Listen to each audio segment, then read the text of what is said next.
topics and opinions expressed in the following show are solely those of the hosts and their guests and not those of W4CY Radio, its employees, or affiliates. We make no recommendations or endorsements for radio show programs, services, or products mentioned on air or on our web. No liability, explicit or implied, shall be extended to W4CY Radio or its employees or affiliates. Any questions or comments should be directed to those show hosts. Thank you for choosing W4CY Radio.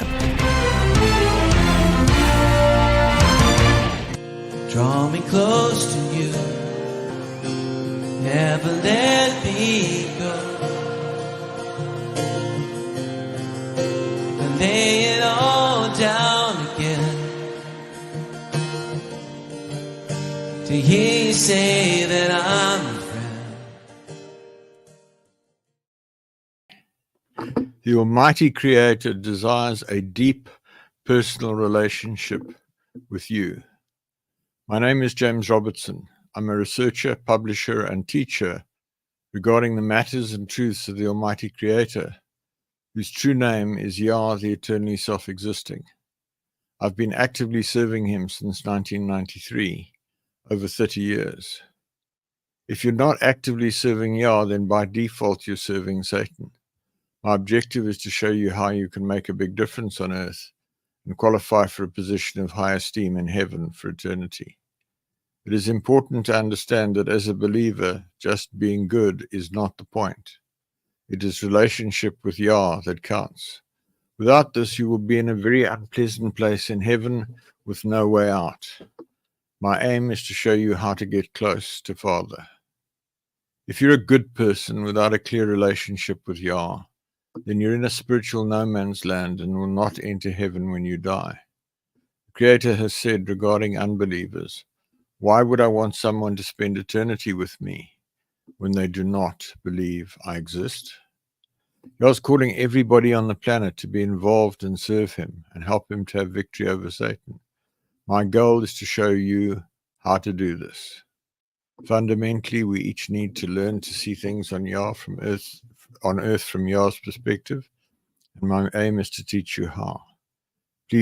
Please visit my website at www.endtimeissueministries.org or email me on james@endtimeissueministries.org. Today we're going to talk about the Almighty Creator desires a deep personal relationship with you, and this is part 3 of this discussion. Overview of the presentation. I've come to understand that the only reason we exist is to have a deep personal relationship with the Creator. This broadcast continues the discussion of what this entails. We'll start by looking at what is in it for you, and we'll examine what happens if you believe and the ranks in heaven. We'll then look at hell, the place of correction where believers pay the price of unconfessed sin. We will then look at what happens if you do not believe. We'll then start to examine the proposition that this religious stuff is irrational and illogical. Frankly, it's nonsense. And finally, we will look at the state of your relationship with the Almighty Creator. So we're continuing with the article 2014-1101A. The Almighty Creator desires a deep personal relationship with you. Last week, we discussed the question that there has to be a Creator. This week, we continue this discussion and take it further. Last week, I closed by saying I leave it up to you to deliberate on what I've set out above. Ultimately, I have one piece of advice. If in this broadcast I had any level challenge you to question the possibility of the existence of the Creator, and I challenge you to find a quiet place, get on your knees before him and pray something like, Creator, this man James says that you exist and want a deep personal relationship with me. If this is so, please reveal yourself to me in a way that I can comprehend and take on board. And then see what happens. It may take some time for you to get into a place where you can receive the answer to that prayer, but be alert to what happens. My entire experience of working with him for 30 plus years says that he will answer you, provided you pray sincerely and not in arrogant defiance. In doing that, I would caution you about putting out what sort of colloquially is referred to a fleece, a test or something. saying, if you're real, do this. Because you might inadvertently pick something that happens anyway, or doesn't happen anyway. Father is not, he's the creator, folks. He's not going to be bullied or dictated to. So he's not going to respond to you, say, well, James says you exist.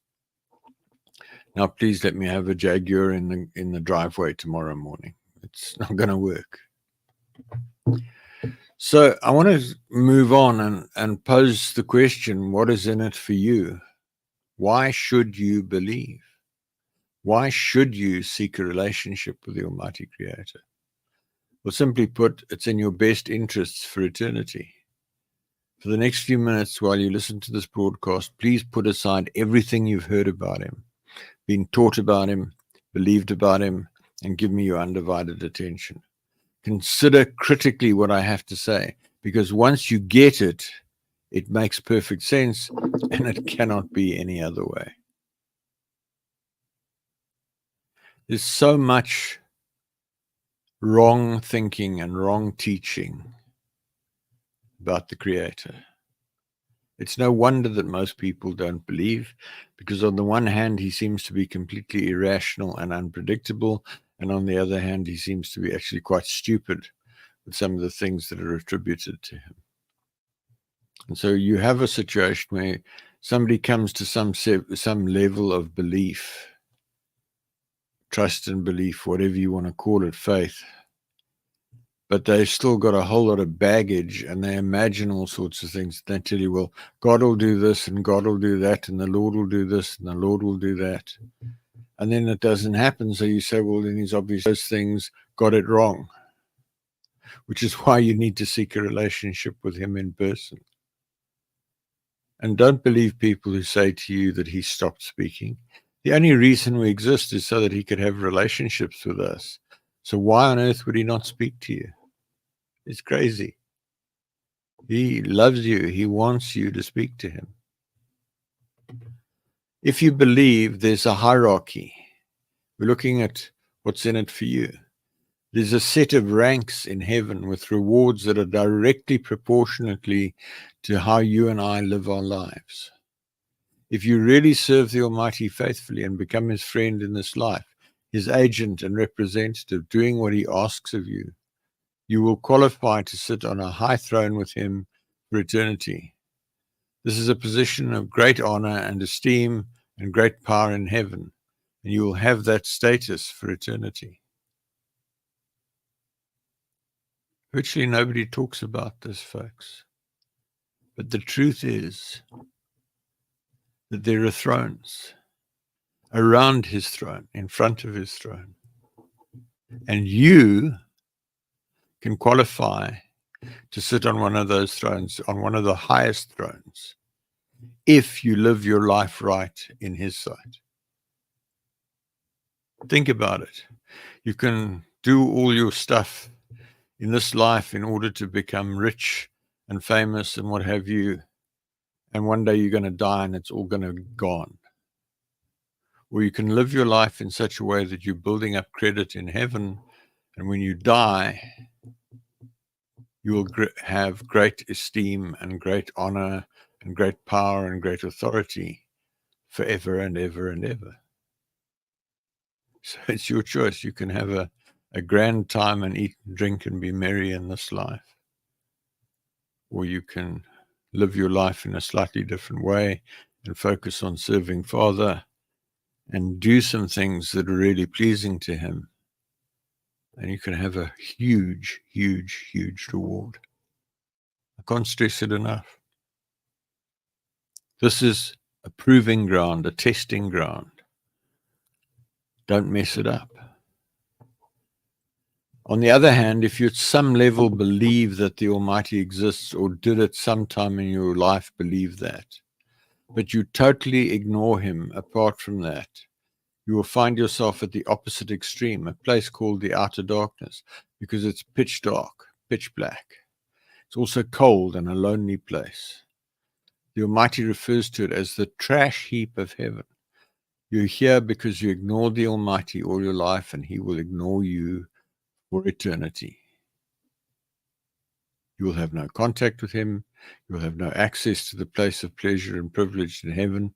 It's not a nice place to be. And it's said that you will weep and you will wail and you will gnash your teeth forever.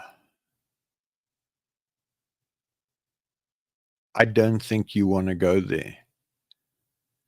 So I suggest that number one, you believe, and number two, you make a serious effort to serve Him and develop a relationship with Him. Now, this is not about Him being ugly. When He set out this whole creative process, He did not expect there to be people who would believe in Him one day and they ignore Him for the rest of their lives. He just didn't allow for that. So when it started happening, there was nowhere else in heaven left except the outer darkness. And there are millions and millions and millions of people weeping and wailing and gnashing their teeth forever and ever and ever in the outer darkness, because once upon a time they believed. And there's a huge judgment here for these evangelists who go out, get thousands of people to pray some simple prayer, and then leave them to their own devices. If you're one of those, you've got a nasty shock coming for you on the day of judgment. So we have a continuum. Range, if you have at some level believed. The outer darkness, a worker of iniquity, is described above, the trash heap of heaven, totally disregarded.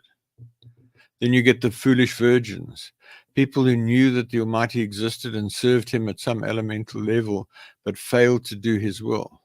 Most pew-warmer churchgoers will end up here. Remember that He created you to have a deep personal relationship with Him, not a relationship with your church or your pastor or your priest or your imam or your rabbi or whatever. Not filled. Such people are not filled with His Spirit because they never worshipped Him intimately enough. So there's a sexual metaphor at play here. So foolish virgin is somebody who believed at some level, did a bit, and they can be people who did a lot. There's a chap in the foolish virgins in heaven who's reportedly was viewed as a great reformer, and yet he didn't get beyond the foolish virgins. He was never filled with the Spirit of the Creator. So there's a piece you come to believe, and then you worship Father, you make love to Him in a sense, and you ask Him to fill you with His Spirit. And then you're no longer a virgin. But if you never ask Him to fill you with His Spirit, if you never receive that infilling, if you never have Him come into you, you're a virgin. And you're going to sit right at the back of the throne room of heaven. You'll still be in the throne room. You'll still have some esteem and some glory, but it'll only be pretty down played stuff. Then there are the wise virgins, people who prepared themselves to serve the Almighty but stopped at that point. They did something material to serve Him but not go far and did not commit deeply. And then you get the adulterous wives, people who filled with the Spirit of the Almighty but who worshipped Jesus and or the Bible and or the Quran and or Muhammad and or the Torah and or Moshe, etc. And the pastor and the priest and the imam and the church and the whatever. So they got filled with Father's Spirit,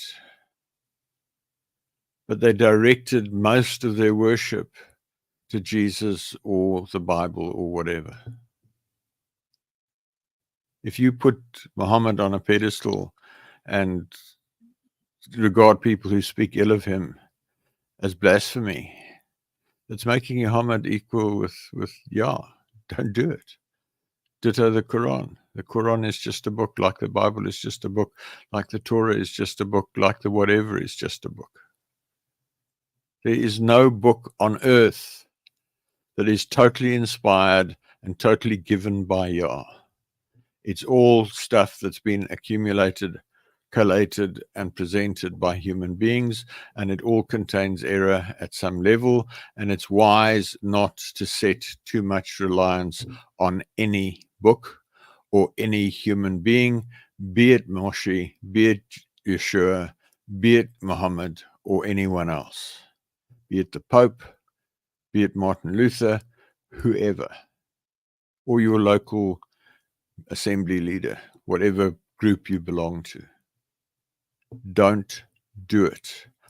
It's called idolatry. It's spiritual fornication. Then the next step into the throne room are the wise stewards. So we're moving from the outer reaches of the throne room towards the throne. So as we get sort of into the middle of the throne room, we get the wise stewards, people who knew the Almighty existed and at some basic level used that knowledge wisely and responsibly. So this is a group of people that are significant in a way that the ones I've just spoken about are not. And then you get good and faithful servants. So we're getting really close to the thrones now. People who really made an effort to serve the Almighty within the constraints of what they were capable of doing. But they're still servants. It's possible to become his friend. And then you can sit on a high throne forever and ever. But if you believe, if you're filled with Father's Spirit, and you're obedient and faithful and do things day by day to advance his kingdom, to advance his objectives, you'll make it to the point of good and faithful servant. And in fact, that's getting to be a worthwhile achievement. So if you're a person who's moderately results-oriented, moderately goal-setting, goal-getting, high achiever, you don't really want to get to heaven at less than good and faithful servant, to be quite honest. And I'm not sure you want to even only get to that point. But you're getting into a realm where there are not many people on earth who fall into that category. A few thousand. But it's there for you. Just recalibrate your thinking. Then we get the overcomers who are on low thrones. Those who actively sought to serve the Almighty, to conquer sin in their lives, to actively do what they were called to do, and in the process overcame all the obstacles. This is a place of high honor and power. This is the minimum target to aim for if you are a high achiever. And I can't stress enough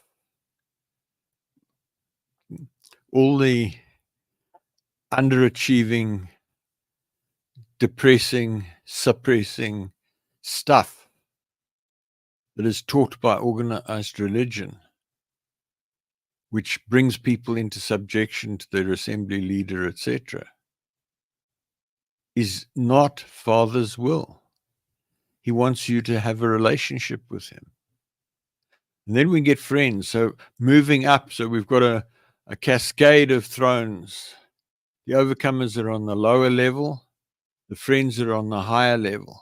This is first prize. This is what you were created to be, a friend of the Almighty, one who has dedicated their life to building relationship with the Almighty and doing his will.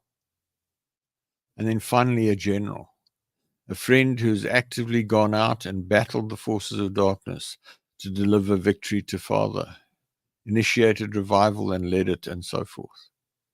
Very few people make it to that category. Right now, there's one.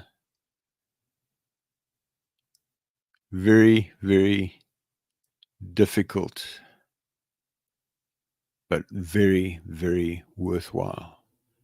So if you're the sort of person who goes all out to make a difference, you might want to think about, you want to make a difference in this life and have a mediocre position for eternity, or do you want to do something that's really honorable and pleasing to Father and make a difference in this life, but in a spiritual level, not in a worldly level? And maybe you'll do both, because if you're close to him, he'll give you wisdom and promote you in your career.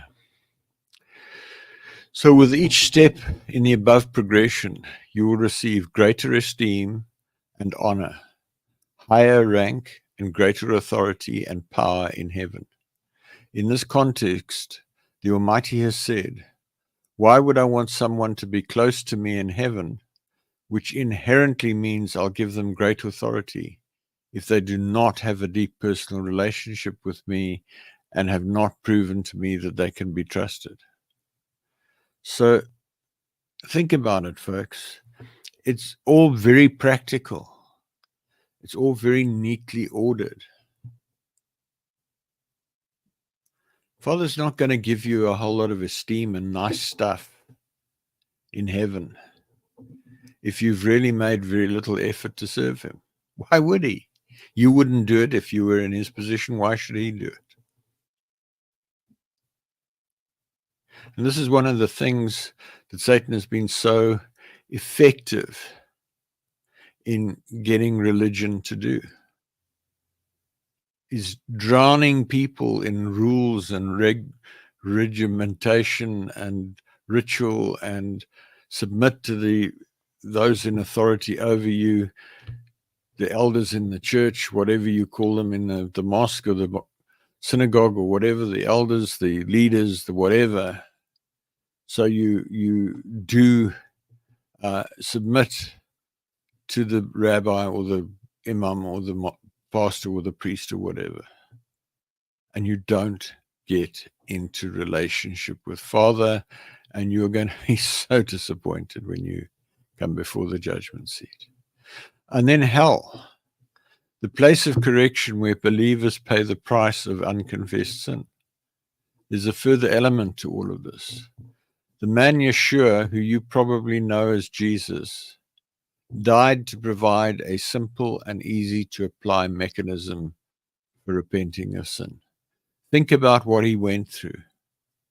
He was betrayed by one of his closest allies. He was mocked.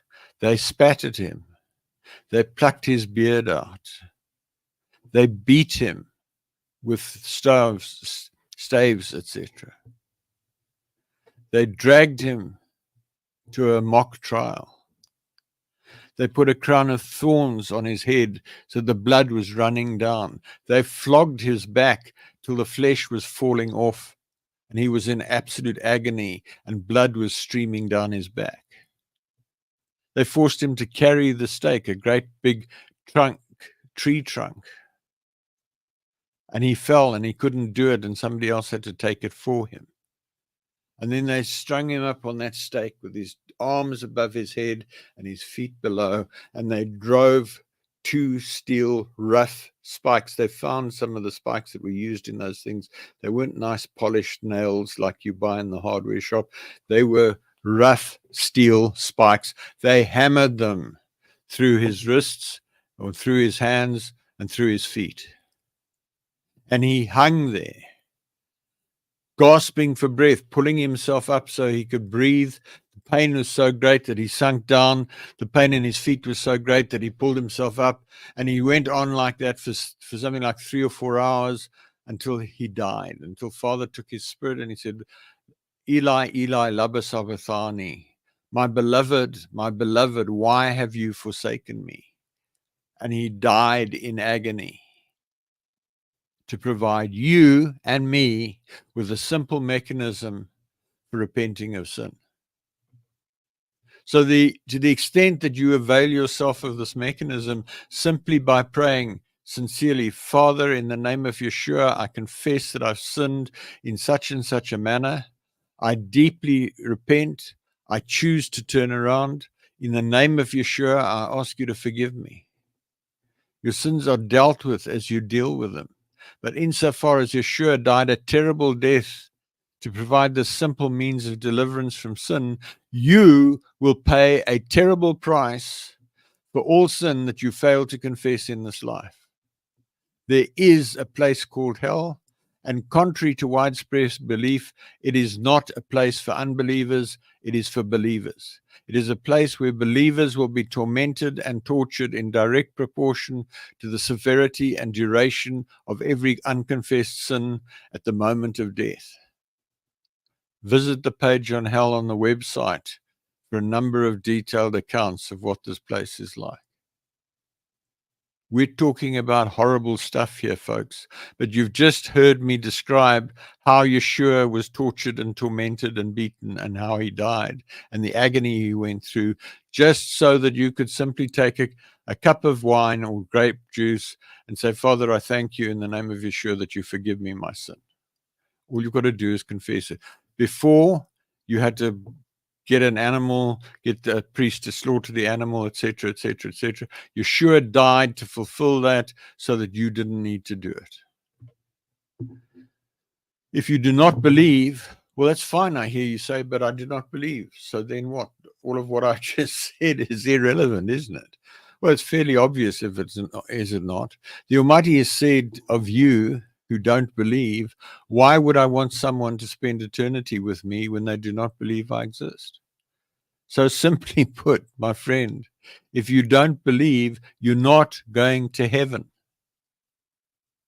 And there's a problem that when Father designed this whole thing, he didn't allow for unbelievers because it just didn't compute. It wasn't part of his model to create these intelligent human beings to have relationship with him. So where are you going? It's not about good. It's about relationship. There are a hang of a lot of good people on the earth, but they don't have a relationship with Father. If you do not believe the Creator exists, you commit the ultimate sin, unbelief, and you fail to qualify to compete in the race. So if you do not believe, no matter how good you are, no matter how many good works you've performed, no matter how much you've given to charity or even the church, you will not qualify to enter heaven. It is that simple and that brutal. So what will happen to you when you die as an unbeliever? Well, it so happens that there really are ancestor spirits, also known as demons, also known as ghosts. When you die, a messenger, in other words, an angel, will take you to the gates of the lake of fire and brimstone and hell and explain to you that if the adversary, Satan, loses the contest, you will be cast into that fire, and in a moment of torment and terror, you will be utterly consumed by the fire and cease to exist. You will also be advised that should the adversary, Satan, win the contest, you will remain on earth for eternity as an ancestor spirit, demon, and that your calling is now to help the adversary to win. So, folks, there's some rough stuff here. You'll also be shown heaven, and it will be explained to you that by failing to believe, you failed to qualify to enter heaven. It is likely that at that point you will be extremely upset and angry and dismayed. It will also be explained to you that in terms of the rules of engagement, you are not permitted to inform those that you have left behind of their error, and certain other rules will be explained. You will also be advised that you now report to the Council of Masterminds, the demonic junta that rules the earth in association with the adversary, Satan. That you will be brutally tortured if you step out of line, but if you promote the agenda of the satanic realm, you will be rewarded with promotion and positions of greater power and authority. There's a catch there, folks. Over 100 billion human beings have died in unbelief to date. So there is a hang of a lot of competition, the high ranks in the satanic kingdom. There are corresponding ranks in the satanic kingdom to those in Yah's kingdom. However, since Satan has done such a good job of getting people not to believe and to sin, the higher ranks in the satanic kingdom are jam-packed full. There's almost no room for expansion, and there's almost no room for promotion. So if you're a high achiever on earth and you die, you are going to be so frustrated because you're going to be just one of the little minions, has no say in what's going on, and might just get to torment somebody if you were particularly good at sinning in some way. It's so important, folks. There are a lot of people who go around saying that if you don't believe, you'll go to hell. And intuitively, somehow, those who don't believe get that that's a lie. So they mock and they think they're free. If you understand what I'm talking about, you are going to think carefully, I hope, about the rest of your life. So, as I've said, you'll be taken to heaven, shown that what you're missing. You'll then be returned to your corpse. If you've died in a remote area, your spirit will remain at the place of death forever, or until an agent of the adversary collects you, which is probably quite unlikely. So if you drowned at sea, or you were taken in an avalanche or an earthquake or a volcanic eruption or a plane that crashed or whatever, you're probably just going to be stuck where you died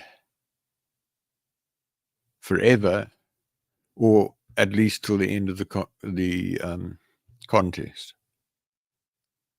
If you died in a more settled environment, died at home, well, then maybe one of your children or grandchildren will come and embrace your corpse. And if you've got your wits about you and you understand what's going on, you'll jump off your corpse onto them while you can, because you will be inanimate. You will not be able to move around. You'll need a human body or an animal or a messenger or angel to move you around. But there are not enough messengers available to transport there are enough messengers, but they've got other things to do. They're not interested in mediocre, average sinners like the majority of people. So you're likely to be stuck on your corpse, in your grave, underground, with a rotting corpse forever, or at least until the day of judgment, at which point you'll be cast into the lake of fire and brimstone and utterly destroyed in a moment of torment and terror, if Satan loses the contest. If Satan doesn't lose the contest, you will be stuck in your grave forever. Or you'll go onto the crematorium oven and you'll hang around there. If you score better and you've been a reasonably effective sinner, then possibly in a hospital or a morgue or a burial society or whatever, a Satan servant, a witch or a warlock or Satanist, who is a doctor or a nurse or a whatever, may lift you off the corpse and send you for training so that you can then be sent to get other people to sin. So if you're a notable sinner, you may get a chance at being on somebody else and teaching them how to sin the way you sinned. So you might just get up from the first level of rank, the so-called white witches. Because there are billions of good demons, good ghosts. You may have seen the childhood comics, the good ghosts and the bad ghosts. It really is like that way. There are billions and billions and billions of good people who died as unbelievers, who good ghosts. You get good witches, white witches. But they don't feature in the echelons of rank in the satanic realm. They're just there because there's nowhere else for them to go. And they're a thorn in the side of Yah, and they're a thorn in the side of Satan, and they've just got a miserable existence. And if you were the chief executive of a multinational corporation who screwed around, messed people's lives up, and did things, you might find yourself in that position, and you might just regret it, and you're going to have a hang of a long time to regret it. As with heaven, there's a progression of rank associated with power and authority and prestige. See the article, Where Are You Going, on the website for more information if this interests you, if you want to be a high achiever in the satanic realm. Be aware that high rank in the kingdom of the adversary, Satan, is associated with gross evil, human sacrifice, drinking human blood, eating human flesh, torture, etc., murder. If you regard yourself as a good person, expect to find the place of unbelief an uncomfortable place to spend eternity. What am I talking about? I came across a lady who was a very powerful servant of Father a few years ago, and she had led the chief witch of France to salvation, to relationship with Father. And she had to get this woman to deal with all the stuff. She'd murdered and eaten her parents. She'd had 3 children, murdered and eaten them, in order to rise up in the ranks of the satanic kingdom.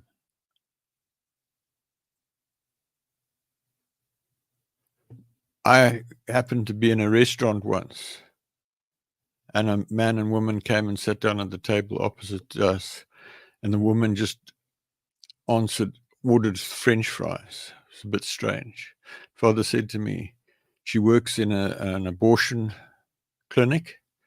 She's been eating and drinking human flesh and human blood all day.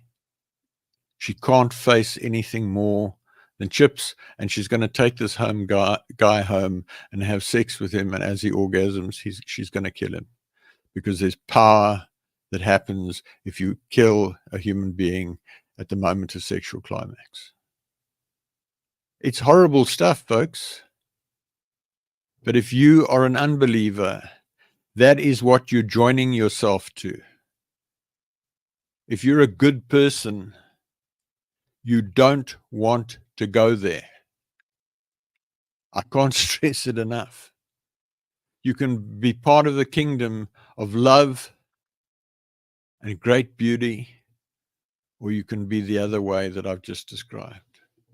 Now, should Satan win the contest, and right now he's winning it hands down, then he'll reign on earth for eternity, and you as an unbeliever will serve him on earth for eternity. Expect to see the world degenerate into the worst excesses of the dark ages of Africa, of primitive tribes. And you will have no option but to participate in whatever manner is dictated to you. There's an added catch. Should the adversary win, the Almighty Creator, Yah, will withdraw totally from the earth, and all life will cease. So unless you have progressed to a sufficiently senior position in the hierarchy of Satan to have your own messenger or angel to transport you, you will be stuck in the location where the corpse of your host fell, and you will stay there forever. It's not an attractive prospect to my way of thinking. And so what you will have then is the demonic masterminds taking sides against each other, fighting with each other. And since they can't kill each other, it's just going to be an ongoing brutal mess. And you're just going to sit there wherever you're stuck, see whatever goes past, think about all the things that you did wrong forever and ever and ever. Folks, this is heavy stuff. You don't want to go there. You really don't want to go there. If you are thinking now, phew, didn't realize it was like that, get on your knees right now and say, Father, I believe you exist. Please help me to become your servant in the name of Yeshua. And email me and I'll help you. Go to the website. There's lots to help you there. So to step back, You might be hearing what I've said and you're going to say, well, this religious stuff is irrational and illogical, and frankly, it's nonsense. Because the fact of the matter is that if you are a serious thinking person and you go into the average church or mosque or synagogue, you're going to say, you know what, this is a bunch of old cobblers. I don't want to believe in this. I can't believe in this. It doesn't make any sense. And you'd be absolutely correct. Almost all that organized religion teaches is false, it's irrational, it's illogical, and it's nonsense.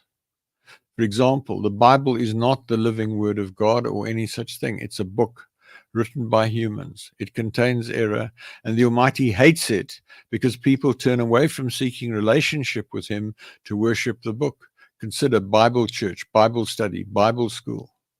All are an abomination in the sight of the Almighty. He desires a deep personal relationship with each and every one of us, and the Bible gets in the way of that. So does the Quran, so does the Torah.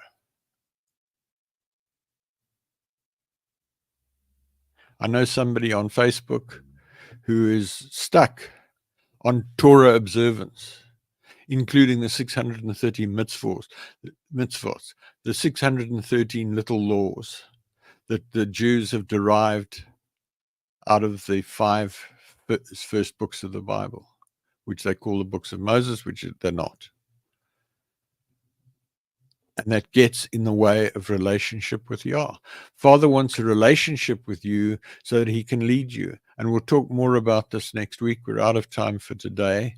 And I'm just going to wrap up by asking you, what is the state of your relationship with the Almighty Creator? I'd like to ask you to critically examine where you are relative to the Creator. Do you talk to Him constantly throughout the day and allow Him to lead you in every possible way? Are you conscious of Him at all times? Do you worship Him at every opportunity? Do you count Him your friend? And this is the big one. Have you clearly and unambiguously heard Him call you friend? If not, you're failing in your life purpose and you'll be bitterly disappointed when you die. Folks, it doesn't matter whether you're rich or poor, educated or uneducated, thin or fat, tall or short, Indian, African, Asian, European, Caucasian, whatever, Jew, Muslim, Hindu, Buddhist, Christian, whatever, Satanist, witch, warlock. It doesn't matter who you are right now. Father Yah, the Almighty Creator of the heavens and the earth, wants a deep personal relationship with you. And He wants it today, and He will meet you wherever you are right now. Just get on your knees and say, Father Yah, I believe you exist. I ask you to forgive my sin of unbelief. I ask you to come in and live in me. I ask you to fill me with your Spirit. And I ask you to help me to draw close to you and live a life that is pleasing to you so that I may qualify to sit on a high throne with you for eternity. And then email me or go onto the website. There's an article, What to Do on First Belief. There's an article on 7 components of drawing close. There's lots of information there. If this is your first time of joining me, I'm going to carry on in a few minutes with a bit of other information which may be useful. If you are a regular listener, I'm just going to wrap up. So I'd like to thank you for listening. Please send me your questions to james@endtimeissueministries.org. That's JAMES at endtimeissueministries, one word.org. Please email me to join the mailing list at james@endtimeissueministries.org. If you decide to draw close to the Almighty, please let me know, and I will connect with you by Skype, Zoom, Teams, email, or telephone so that I can help you with your journey. I hope to connect with you again next week when I will continue to explore how to become a friend of the Creator. Work with me to make a way for Yeshua to return in victory at the end of the millennium and make His enemies His footstool. If you're a believer and you've listened to this series, we've talked a bit about unbelief tonight and maybe a bit too much for you. So I apologize for that, but I felt tonight I really needed to speak to those who don't believe. And I hope it's given you ammunition to use in sharing with those who don't believe. I hope also that as you think about everything that I've just shared with you, you will realize that it makes a lot more sense than what the purveyors of religious, whatever you want to call it, are dishing up in the churches and the synagogues and the mosques and the temples and so forth. So with that, I'm going to say to those of you who've been around for a while, thank you so much for listening. Good night. And those of you who have joined for the first or second time, please hang on. I've got a bit more to share with you. So in closing, who am I? James Robertson. I have a doctorate in engineering and I'm a retired military commander. I now work as a management consultant. I have over 30 years experience of actively seeking to draw close to the Almighty, following a dramatic encounter with him on the 12th of March, 1993, when he spoke to me audibly in a locked room, and I knew for certain that he was real.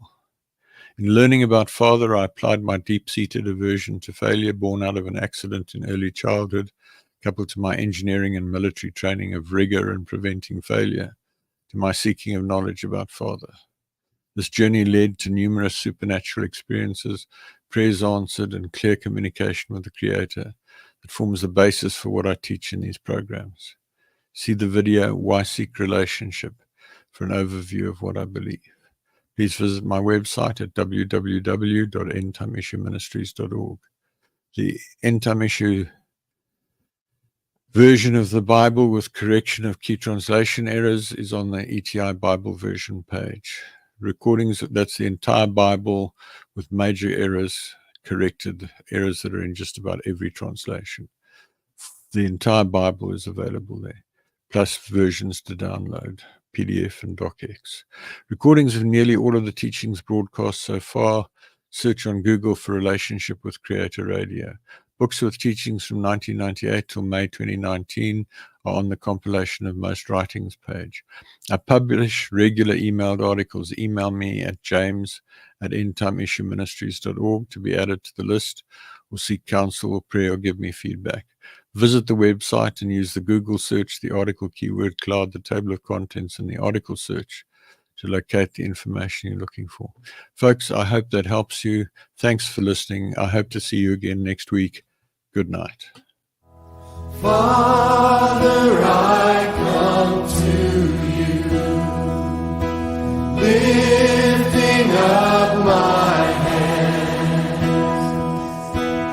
By your grace I stand, just because you love me.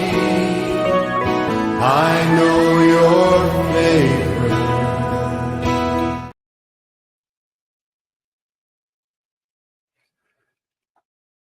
Hi, I'm James Robertson. I want to speak to you about the reality that the Creator desires friends above all things, and that being good is insufficient. It's relationship that counts. The real reason this universe, this solar system, this planet, the plants, the animals, and human beings exist is that the Almighty Creator of the heavens and the earth desires friends. If you're not seeking to become his friend, you're missing the point of your existence. And if you're an unbeliever, you're going to end up with a very unpleasant situation when you die. You're not going to go to hell. You're going to stay on earth as an ancestor spirit, a demon, a ghost, stuck on your corpse in all likelihood. Not a pleasant place to be. Please listen to my broadcast on w4cy.com, radio, or talk4tv.com, and visit my website at www.endtimeissueministries.org, or email me on james@endtimeissueministries.org to find out more. I look forward to hearing from you.